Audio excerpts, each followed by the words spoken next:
How to fix Outlook search not working. All right, guys, here's how you can easily fix this. All you need to do is head over to the settings menu of your browser for those on browser. Now, all you need to do is head into privacy and security and delete your browsing data. So go ahead and click on delete browsing data, select your cookies, select cached images and files, and just simply click on delete data. I wouldn't suggest deleting your history, but you can do that as well.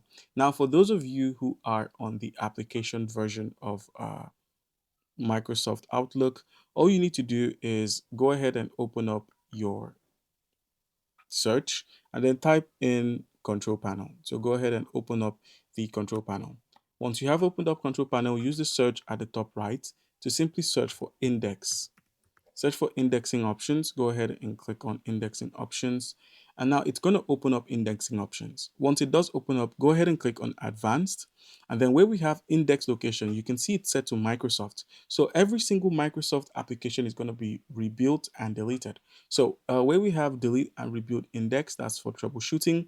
Go ahead and click on rebuild.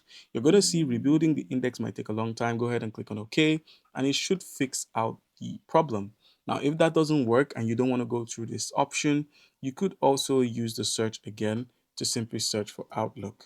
Once you found Outlook, right click on it and then click on App Settings. This App Settings menu is going to open up. Simply scroll to the bottom till you find terminate and terminate the application and then repair it. And then once you're done repairing it, go ahead and relaunch it. That way you should be able to fix up that issue. All right.